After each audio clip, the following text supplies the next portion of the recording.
Good morning, students. Already we have completed chapter 4 that deals with agriculture. तो आज हम लोग एक नया चैप्टर स्टार्ट करेंगे जिसका नाम है चैप्टर 5.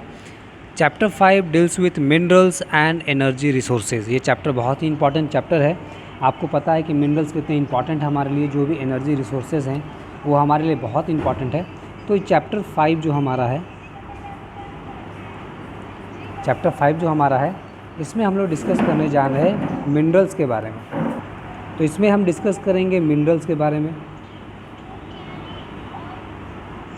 मिनरल्स प्लस इसमें हम लोग डिस्कस करेंगे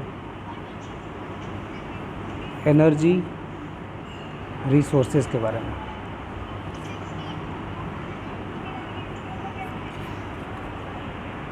इससे पहले कि इस चैप्टर को स्टार्ट किया जाए, सबसे पहले ये समझना इम्पॉर्टेंट है कि आखिर इन मिनरल्स का इतना इम्पॉर्टेंस क्यों है.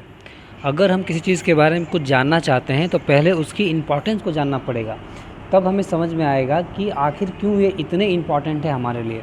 आप अपने घर में देखिए, आप जो टूथपेस्ट इस्तेमाल करते हैं, from the toothpaste to the steel जिससे आपके यूटेंसिल बर्तन बने हुए हैं, फिर आपका जो घर बना हुआ उसमें जो रॉड्स लगे हुए हैं, जो सीमेंट है, ठीक है, जो टाइल्स बनी हुई है, ये सभी चीज़ें कहीं ना कहीं मिनरल से या एनर्जी रिसोर्सेज से जुड़ी हुई है.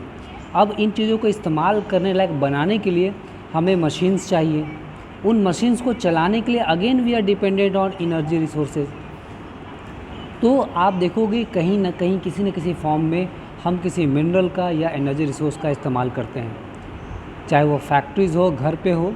आप खुद देखो ना कि हमारा जो एनर्जी कंजप्शन है, जो डिपेंडेंसी है, जो चाहे वो सोलर एनर्जी हो, इलेक्ट्रिसिटी हो, या फिर सिंपल जो एलपीजी है, वो भी तो एक एनर्जी का रिसोर्स ही तो है. और इन पे जो हमारी डिपेंडेंसी है वो डे बाय डे इंक्रीज़ करती जा रही है. इनका इस्तेमाल वेरियस फॉर्म्स में, वेरियस चीज़ों में होता जा रहा है.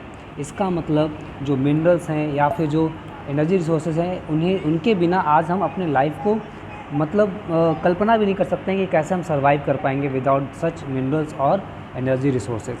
तो सबसे पहले तो इस वीडियो में हम लोग फोकस करेंगे मिनरल्स के बारे में. ज़्यादा अभी, और इसके बाद later on in this chapter will discuss all the energy resources and their importance and the origin, जहाँ से वो मुझे मिलते हैं और कैसे हम उनका इस्तेमाल करते हैं, क्या इंडस्ट्रियल वैल्यू है, इन सब चीज़ों को भी हम वहाँ पर देखेंगे. तो अगर हम बात करें मिनरल्स को, तो मिनरल्स के बारे में हम बोल सकते हैं कि they R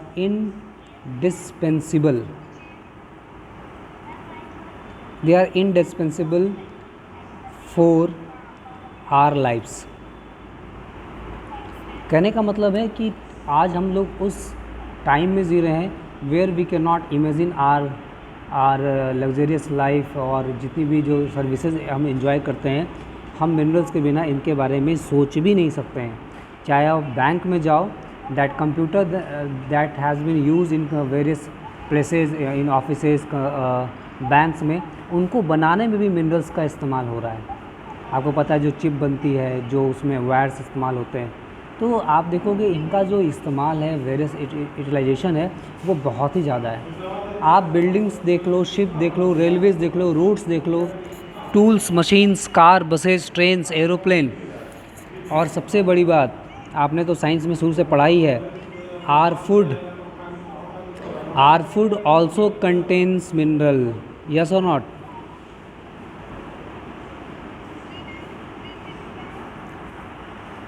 M I right? I think आप सबने ये पढ़ा है कि हमारे फूड में भी मिनरल होता है, और वो स्मॉल क्वांटिटी में ही, लेकिन बहुत ही इम्पॉर्टेंट होते हैं हमारी बॉडी के लिए. तभी कहते हैं कि आयरन की डिफिशियंसी हो गई है. आयरन क्या है? एक मिनरल ही तो है. इसका मतलब जो हमारा मिनरल है, इसका इस्तेमाल, इसका जो यूजेस है या इसकी जो इम्पॉर्टेंस है, वो हर जगह है. चाहे वो लिवलीहुड के लिए हो, डेकोरेशन के लिए हो, फेस्टिविटीज़ के लिए हो, रिलीजियस एंड सेरेमोनियल राइट्स के लिए हो, सब जगह हम इस्तेमाल करते हैं. दिवाली का टाइम आता है, अपने घरों को हम रंगीन झालर से, बहुत सारे लाइट से, बल्ब से सजाते हैं. दैट लाइट, बल्ब, फिलामेंट, ठीक है, जो उसमें वायर बनता है, जो प्लास्टिक इस्तेमाल होता है, this all are made from some kind of minerals that we obtain from earth. तो इन सब का इस्तेमाल होता है. और minerals also help in our body to utilise the food stuffs, जो हम खाना खाते हैं उसको यूटिलाइज करने लायक जो कैपेसिटी हमको दे पाता है वो मिनरल्स ही देता है। So minerals are indispensable part of our lifes. तो अब इसके इम्पोर्टेंस को तो आई थिंक आप सभी ने समझ लिया होगा, और अभी जो क्लासेस होंगी उसमें जो भी डाउट्स होगा आप सभी पूछ सकते हैं। इसके बाद अगर हम इसकी डिफिनीशन की बात करें, आखिर अगर हम पढ़ रहे हैं ज्योग्राफी में मिनरल्स के बारे में तो इसको डिफ़ाइन करना भी ज़रूरी, ताकि एक कॉन्क्रीट हमको पता चल सके, एक कॉन्क्रीट डिफिनीशन पता चल सके कि क्या आखिर मिनरल्स क्या होता है।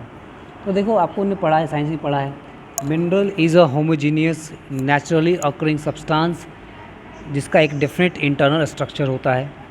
ठीक है, minerals can be hard like diamonds and soft like talk.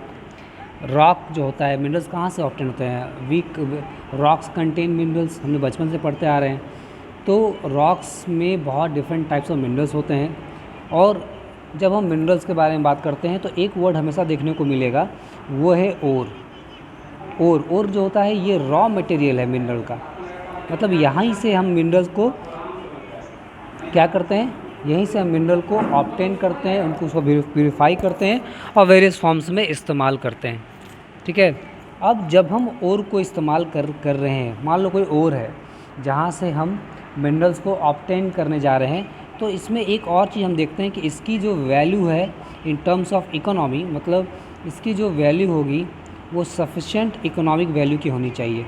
मतलब इसको अगर हम प्यूरिफाई कर रहे हैं, ऑब्टेन कर रहे हैं, तो इसकी वैल्यू भी होनी चाहिए ताकि हमारा जो पर्पस है वो पूरा हो सके।